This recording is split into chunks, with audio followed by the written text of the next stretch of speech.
Hello friends, चलिए आज हम आपको इस वीडियो में यूरोप में राष्ट्रवाद का उदय बताते हैं, यानी नेशनलिज्म इन यूरोप।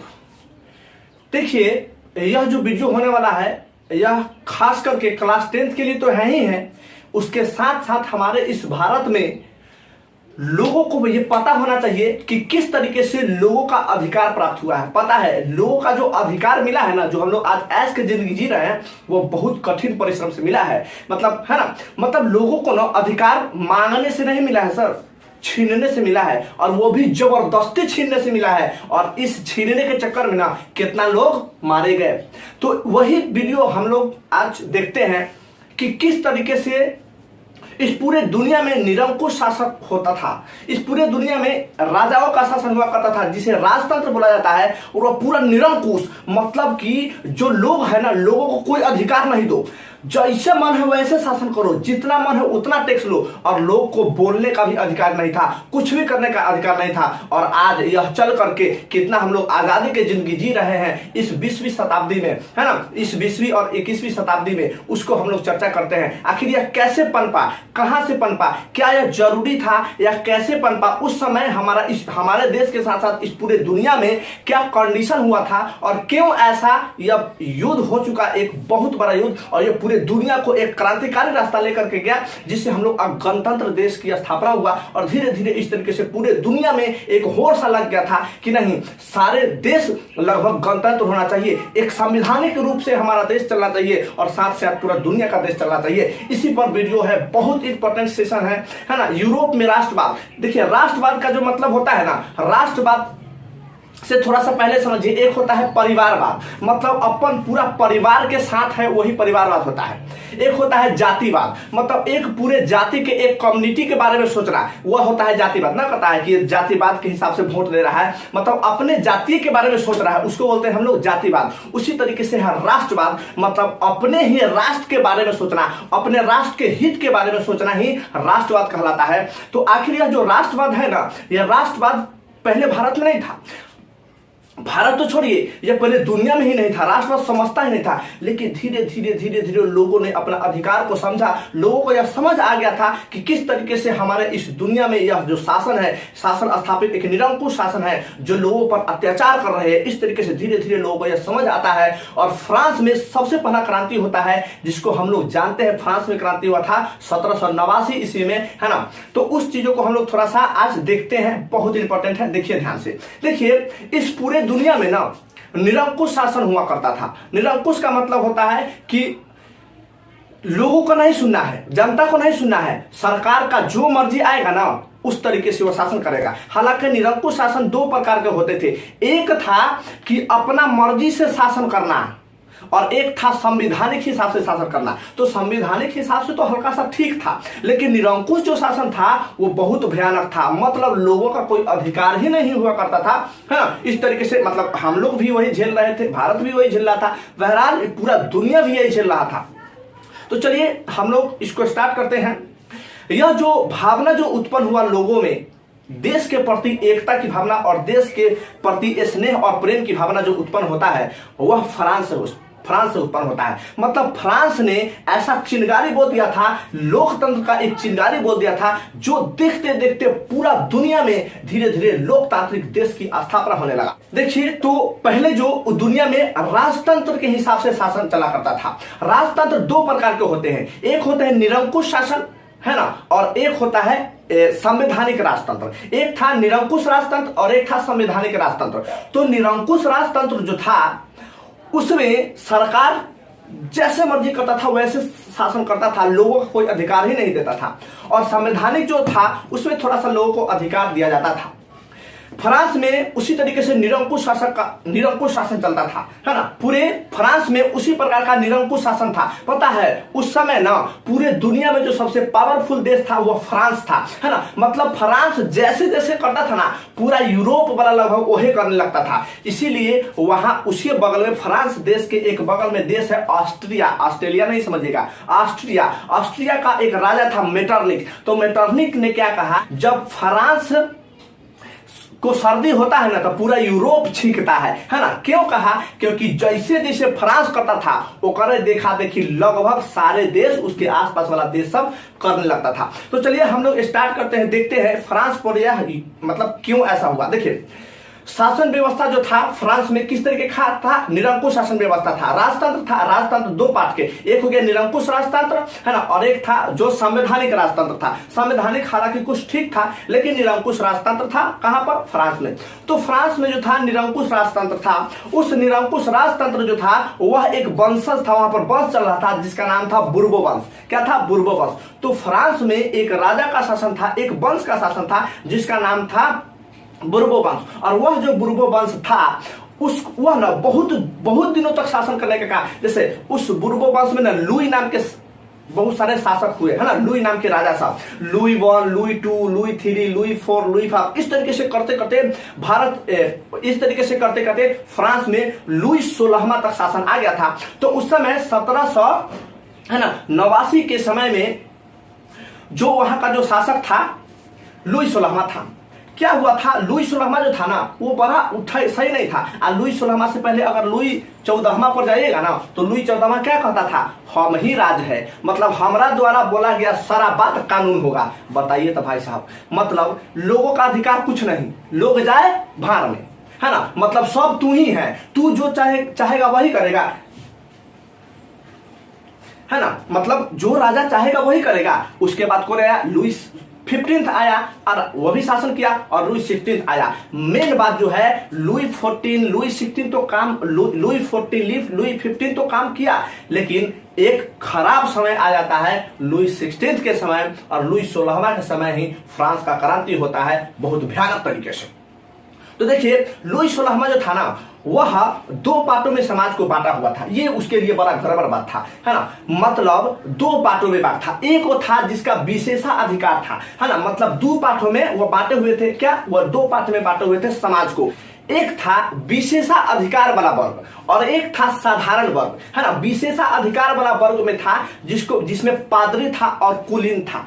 पादरी उसको कहते हैं कि जो चर्च वगैरह में पूजा देता है, ये पैसा वाला हुआ करता था। और कुलीन उसको कहते हैं जो फ्रांस में बहुत बड़ा मतलब पूंजीपति वाला था, जिसका जमीन जायदाद बहुत बड़ा हुआ करता था। तो देखिए किस तरीके से शासन चला रहा है, मतलब एक तरफ बहुत बड़ा बड़ा अमीर का गठन की मतलब एक साथ किए हुए हैं, और एक तरफ गरीब है जो मिडिल फैमिली वाला है उसको एक साथ किए हुए हैं।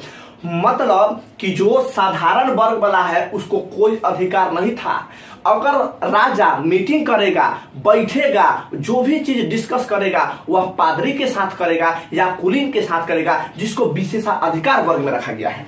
तो विशेषाधिकार वर्ग में रखा गया था, और जो भी नियम कानून होता था वो भी उससे है ना सब बात करके यहाँ पर बैठ जाता था। और यहाँ पर लोग गरीब लोग मारे जाते थे, गरीब लोग पर कोई अधिकार ही नहीं था, गरीब लोग मतलब जा रहा था। और यहाँ तक पता है टैक्स जो लेता था ना वह कुलीन और पादरी से नहीं लेता था, मतलब अमीरहा से टैक्स नहीं लेना है, गरीबहा मर रहा है ना ओकरे मार दो, ओकरे मारता था और ओकरा से टैक्स लेता था। और गरीबहा अगर पादरी या कुलीन जो बड़ा पैसा वाला था वो अगर किसी को हत्या भी कर देगा ना उस पर कोई आरोपी नहीं, उस पर कोई गिरफ्तारी नहीं, कुछ नहीं होता था। लेकिन वही गरीब लोग तनका सा बोल देता कुछ उठपटांग तो उसके लिए मौत के घाट उतार दिया जाता था। इतना निरंकुश शासन था। बात समझ रहा है? मतलब लोगों का कोई अधिकार नहीं था, कुछ नहीं था, एकदम बेरहमी की तरह लोगों को वैसे ही मरवा दिया जाता था अगर लोग कुछ भी करे तो है ना। अपना आवाज भी नहीं, लोगों को तो इतना बंधक बनाया जाता था ताकि लोगों को ना इतना ही सोचता था कि हम जीवित है ना, खा रहे ना, उतने हैं, वही जिंदगी है, उतना ही समझना है। अभी तो हम लोग कितना ऐश की जिंदगी जी रहे हैं, बताइए कितना ज्यादा कष्ट हुआ होगा उस समय। देखो टैक्स लेता था गरीब लोगों से, अभी पता है अभी भी सरकार टैक्स लेती है, लेकिन किससे लेती है? अमीर लोगों से लेती है। ये है लोकतांत्रिक का पावर, ये है हमारा गणतंत्र देश का पावर, या किसी भी लोकतांत्रिक का पावर। मतलब अमीर से ज्यादा पैसा जो कमा रहा है उससे टैक्स लेकर के गरीबों में अनाज दिया जाता है ना, गरीबों का अंत्योदय दिया जाता है, गरीबों के लिए इंदिरावास दिया जाता है। अभी भी टैक्स है, लेकिन एक टैक्स जो है वो संवैधानिक हिसाब से है। उस समय में भी टैक्स था जो कि क्या था, वह निरंकुश शासन के अधिकार, निरंकुश शासन के नियमानुसार था। वह कितना खतरनाक था है ना। उसके बाद देखिए दो तरीके से शासन करता था, एक था पार्लियामेंट और एक था स्टेट जनरल। तो पार्लियामेंट में जो था ना वह पार्लियामेंट में सिर्फ बड़ा बड़ा लोग ही मीटिंग करते थे, है ना। और जनरल स्टेट जनरल में सारे लोग मीटिंग करते थे। मतलब कुछ भी नियम कानून या कुछ भी कर रहा है ना तो बड़ा बड़ा आदमी के साथ बैठ करके नियम कानून पास कर देता था। अब गरीब लोग ऐसे मारा जाता था। बस धीरे धीरे धीरे लोगों में यह आक्रोश हुआ कि भाई साहब हमारा तो कोई अधिकार ही नहीं दे रहा है, मतलब कुचले है हमरा से, कोई फर्क ही नहीं पड़ रहा है इसको, राजा को। यही नियम कानून जो लागू किया था वह लुई 16वां के लिए खराब स्थिति हो जाता है। लुई 16वां का नाम उसकी पत्नी ले डूबी। लुई 16वां जो था उसका जो शादी हुआ था वह ऑस्ट्रिया के राजकुमारी अंतुआनेत से हुआ है, अंतुआनेत से। तो ऑस्ट्रिया के रानी से अंतुआनेत से उसको शादी हो गया। इस अंतुआनेत का नाम मिसेस खर्चालू भी कहा जाता है क्योंकि यह इतना ना ज्यादा पैसा उड़ाती थी, उड़ाना ही तो था, मतलब पैसा तो उसको पॉकेट से जा नहीं रहा था, मतलब लोगों पर टैक्स जमा दो कस के, पैसा कहाँ से आएगा, टैक्स से आएगा। मतलब इतना ना ज्यादा लोगों को टैक्स में दाब दो और वहां से पैसा, मतलब गरीब के चूस लो खून। जो पत्नी जी थी ना उसकी 3 महीना की एगो बेटी थी। उस बेटी के को पालन पोषण के लिए ना वह 1000 नौकर को अपना मतलब अपॉइंट किया था। 1000 नौकर रखे हुए था। बात समझ रहा है, मतलब एक छोटा सा 3 महीना के बच्ची को खिलाने के लिए, उसके पालन पोषण करने के लिए 1000 नौकर। बताइए तब अब पैसा कहाँ से आता था सर? पैसा आता था उसी गरीब पर, जरूरत से ज्यादा टैक्स लगा देता था। और लुई 16 क्या कहा था, लुई 16 कहा था कि हाँ खर्चा कितना कर रहा है उसको नहीं जोड़ो, पहले खर्चा कर लो। उसका क्या कहना था लुई 16 का? लुई 16 का कहना था कि जितना टैक्स आ रहा है ना उसको कैसे खर्चा करना है से छोड़ो, तुम पहले खर्चा कर लो, जितना मर्जी है उतना खर्चा कर लो, ओकरा बाद ओहे हिसाब से गरीबा पर टैक्स लगा देंगे। बताइए, ये था। बाद में धीरे धीरे ऐसे करते गया तो लुई 16 को ना धीरे धीरे बजट पर दिक्कत आने लगा, धीरे धीरे उसकी इकोनॉमिक व्यवस्था खराब होता गया। तो उसके बाद क्या हुआ कि वह जो लुई 16 था वह चाह रहा था कि हमारा किस तरीके से अब अर्थव्यवस्था को बचाया जाए। तो अर्थव्यवस्था बचाने के लिए उसने एक बहुत बड़ा अर्थशास्त्री को अपॉइंट करता है जिसका नाम रहता है कोलोन। तो कोलोन को बैठाता है, क्यों? क्योंकि अर्थव्यवस्था में किस तरीके से सुधार लाया जाए, क्योंकि बजट बहुत ज्यादा उसकी पत्नी पैसा खर्चा कर रही थी। तो कोलोन कहा लुई 16 से कि आप ऐसा करिए, पत्नी को ना पैसा ज्यादा खर्चा करने के लिए नहीं कहिए थोड़ा सा कम खर्चा करिए जिससे आपका बजट थोड़ा सा मेंटेन रहे। तो ये बात उसकी पत्नी सुन लेती है। तो पत्नी के सुनते ही ना ये गुस्सा जाती है। बस ये बात पत्नी उसकी सुन ली, बस पत्नी ना गुस्सा गई।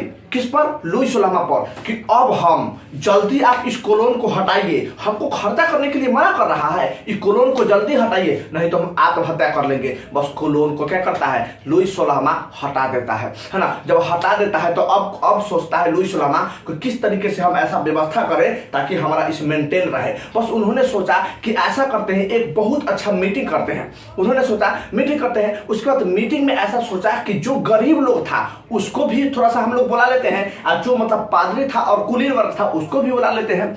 बस यही मौका मिल गया।